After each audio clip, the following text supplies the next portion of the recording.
Boa noite, turma! Tudo bem? Turma, hoje nós vamos analisar um circuito dobrador de tensão no Tinkercad. Tá? Então, esse circuito dobrador de tensão é basicamente um circuito de eletrônica analógica com diodos e capacitores que tem por função pegar a tensão de alimentação do circuito, que vai ser uma tensão senoidal, e dobrar a sua amplitude na saída. Tá? Então, nós vamos estudar esse circuito e vamos simular o seu funcionamento no Tinkercad. Teremos, portanto, como objetivos para a aula de hoje, a definição dos elementos, que são utilizados nesse tipo de circuito, os componentes, a montagem do circuito dobrador de tensão no Tinkercad, e com essa montagem feita juntamente da instrumentação, será levantada aí a leitura da tensão de entrada e da tensão de saída através de osciloscópio. Tá? Então, nós vamos observar aí as formas de onda, de forma gráfica, a tensão em função do tempo e vamos comparar o que foi obtido na saída em função do sinal de alimentação do circuito. Muito bem. Então, na montagem desse projeto, iremos utilizar os seguintes componentes: diodo de junção, capacitores, e daí nós vamos ver que são dois tipos, gerador de sinais para alimentação do circuito, nós vamos alimentar com sinal senoidal, então esse sinal senoidal vai ter uma amplitude, um certo período e por consequência uma frequência, e também osciloscópio, o osciloscópio é o que vai fazer a instrumentação do circuito juntamente com a placa de circuito, onde será realizada aí a montagem dos elementos eletrônicos. Então, nós temos aqui que na seleção lá no Tinkercad existe um gerador de sinal. Esse gerador de sinal ele é capaz de gerar uma onda quadrada, senoidal ou triangular. Então, nós temos aqui o que seria o polo positivo, o polo negativo. Positivo é vermelho, negativo seria o preto. Os componentes aí que iremos utilizar no circuito, então os dois capacitores. Esse primeiro aqui é o eletrolítico, o de baixo aqui seria para representar um capacitor de poliéster. E o terceiro componente é o diodo, que já utilizamos em outros circuitos. O osciloscópio, que vai medir aqui na vertical a tensão, na horizontal o período, já usamos também. E a placa de montagem de circuitos, para nós aqui, que é a nossa querida protoboard. Então, são esses os elementos da montagem do circuito de hoje. Então, aqui nós temos o circuito já montado, no Tinkercad. Então, o circuito dobrador de tensão é esse carinha aqui, basicamente dois diodos, dois capacitores, é o que forma o circuito. Sendo que aqui é o gerador de sinal senoidal. E aqui nós temos o circuito dobrador, que basicamente é assim. Esse capacitor aqui azul, ele vai carregar com uma tensão negativa. Tá? Então, supondo que a rede começa com o semiciclo negativo, depois vem o positivo. Então, ele carrega através desse diodo aqui, com o semiciclo negativo. E ele vai armazenar o valor de pico negativo. Quando tiver o semiciclo positivo da senoide, ele vai somar com esse valor de pico a tensão já armazenada do capacitor e jogar lá para a saída através desse diodo, que vai, portanto, armazenar nesse capacitor duas vezes o valor de pico da fonte. Tá? A gente vai ver que não é exatamente duas vezes o valor de pico da fonte, porque existem aqui outras características do circuito que devem ser analisadas, mas é muito próximo, tá? A tensão de saída é praticamente o dobro da tensão de entrada e nós vamos observar isso de forma clara no Tinkercad. Falando da parametrização, slide clássico, que tem aí para todas as aulas aqui que nós tivemos, pelo menos a partir aí de sinais senoidais no Tinkercad, a nossa fonte geradora ela vai ter aí frequência definida em 1 kHz ou 1000 Hz e amplitude de 10 volts. E o deslocamento CC? 0. Tá? Esse deslocamento CC é a mesma coisa do DC somado. tem aquela aula lá da bateria de 9 volts associada ao gerador. A gente viu que se eu colocar uma bateria de 9 volts em série com esse gerador, ou se eu colocar aqui o deslocamento de 9 volts, é a mesma coisa que ter a bateria em série com o gerador, porque baterias em série somam-se as tensões, né? Isso daí ocorre também com as formas de onda. Então, se eu tenho um nível DC, se eu somar com o nível AC, eu tenho uma senoide deslocada. Não iremos utilizar o nível DC nessa aula, portanto, iremos parametrizar conforme este quadro aqui. Tá? Frequência de 1000 Hz e amplitude de 10 volts.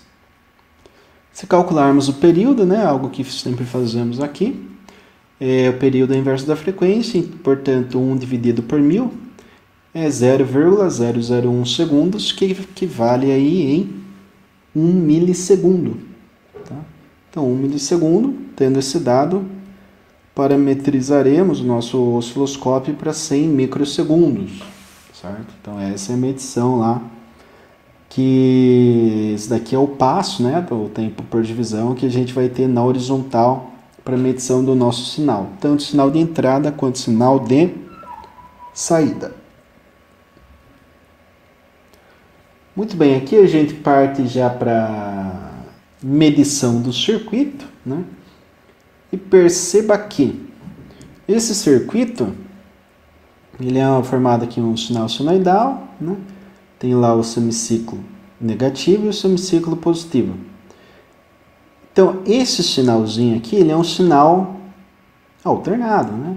Negativo, positivo, negativo, positivo. E assim sucessivamente. Esse sinal, ele ocorre de forma cíclica. Na saída, não. Ô louco! Pois é, na saída, não. Né? Então, aqui nós temos um sinalzinho de entrada, 5 volts de pico, porque lá no nosso gerador parametrizamos 10 pico a pico, né? É só você observar a figura. Essa setinha está falando do pico máximo para o pico mínimo. Se eu dividir por 2, eu tenho tensão de pico, que é 5 volts. Observando aqui, ó, né? Eu tenho 2 volts por quadradinho, 2 mais 2, 4, né? Mais metadinha aqui, 5. E 1 kHz, né? Que nós teríamos aqui. Bem, a gente vai ver isso daí mais adiante, né? Tem um período aqui definido também. E a medição do sinal de saída, ela é interessante, né? Porque, ó, perceba, a gente mede a tensão de saída em função de um sinal senoidal da alimentação, que fica uma linha. Tá? E por que fica uma linha? Porque o capacitor carrega com valor de pico. Tá? Então, primeiro ele carrega com esse valor de pico, depois a fonte joga um valor daqui positivo. Só que ele já tinha armazenado isso daqui. Então, ele soma esse pico com esse pico e joga lá na saída. Então, ele joga um pico positivo para a saída. Se somar aqui, ó, nós temos 1, 2 quadrados e pouquinho. Aqui nós temos 1, 2, 3, 4 quadrados e um pouquinho também. Então, perceba que dobrou o número de quadrados inteiro, né? Aqui 1, 2 quadrados, aqui 1, 2, 3, 4 quadrados inteiros. Então, dobramos o número de quadrados inteiros. Agora, o que nós vamos analisar aí é que temos um 0,7 vezes 2 que dá 1,4 volts. Daí você para e pensa. Mentira, é só 0,7. Porque o diodo que está interligando a entrada com a saída é único. É como se fosse um retificador de meia onda, professor. Você está trolando? Não estou trolando. O que acontece é o seguinte. É que esse capacitor aqui, ele vai carregar com valor de pico, negativo. Na hora que ele for descarregar, ele vai descarregar junto do pico positivo. Então, esse diodo, ele vai ter o efeito de 2 vezes o valor de pico. Entendeu? Então, se ele vai ter o efeito de 2 vezes o valor de pico, vai se multiplicar, sim, senhor, 0,7 por 2. Que chegaremos aí, né, num valor final de 1,4 volts, sendo perdido, né, entre aspas, aí nesse diodo. Então, o diodo ele vai ter que segurar 1,4 volts para que ele dobre a tensão de entrada lá para a saída. Então, se a gente ia dobrar 5 para 10, já sabemos que não há esse 10 aqui na saída, né? E a gente tem uma boa noção, por quê?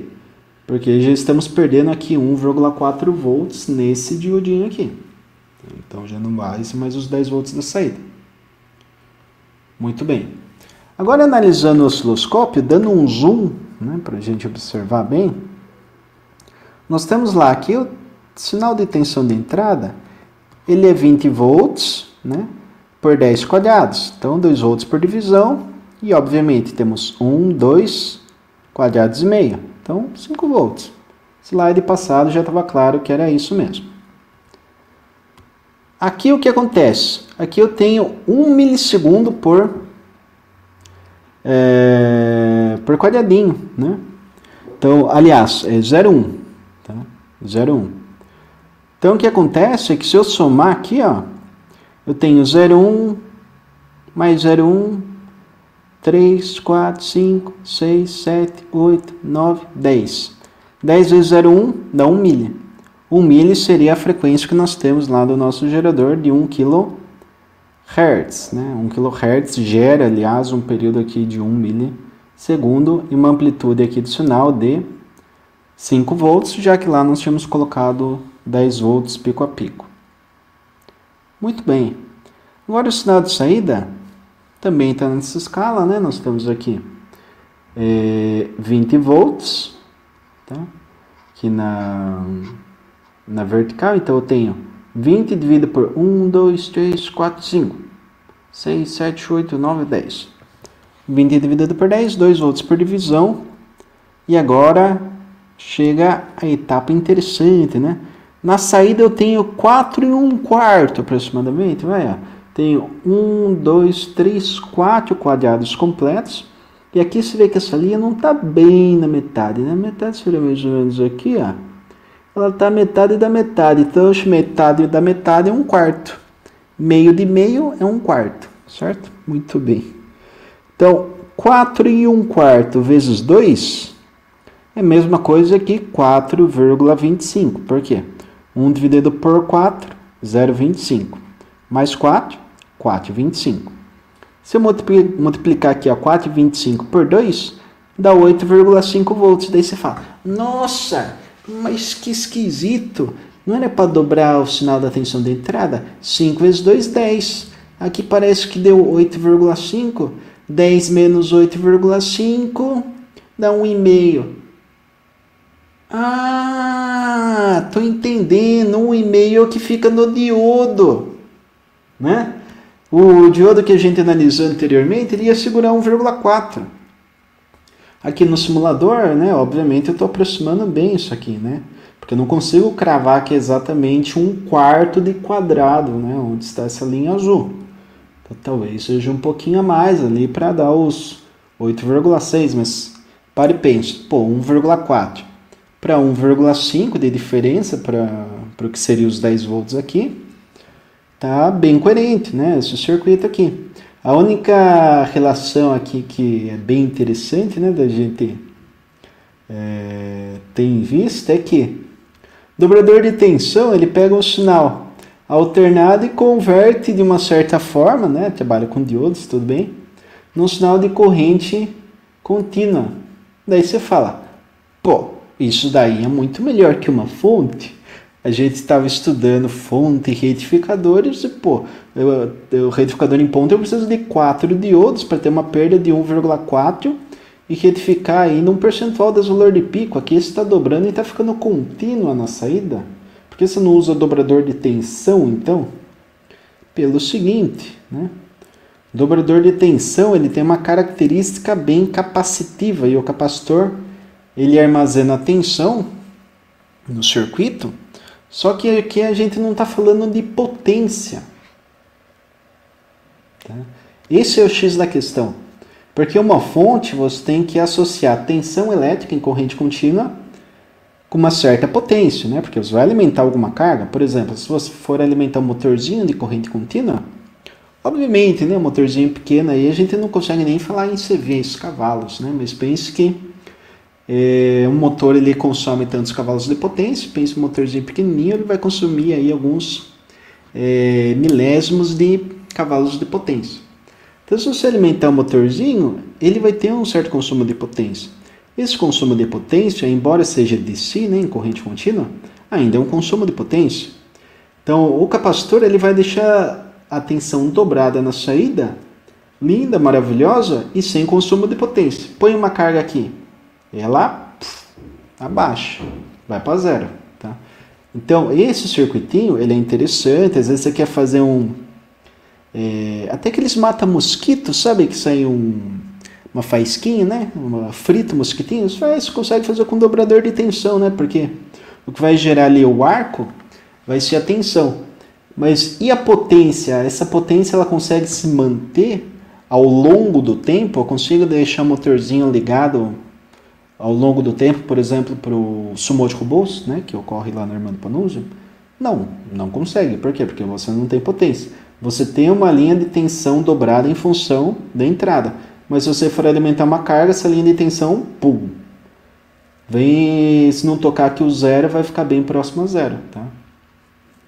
Então, esse circuitinho aqui, ele é um circuito bem interessante, né? Até em termos conceitual, ele é bem bonito, assim, bem clássico, né, para se estudar. A gente consegue observar isso daqui na prática, mas não é aplicado aí, efetivamente aí, por uma fonte. Não só ele, pelo menos. Ele pode ser um estágio aplicado aí a uma fonte, até em fontes chaveadas trabalha-se com esse carinha aqui. Mas só ele não é um circuito de uma fonte, ele precisa de potência, precisa de outros elementos. Tá? Então, para uma fonte de alimentação, ele em si, né, só esse circuito não seria suficiente. Se for associado a outros elementos, a um retificador, efetivamente, daí pode ser utilizado sim. Tá certo? Mas tem que ter alguém que vai fornecer a potência para uma carga de saída de corrente contínua. Certo, turma?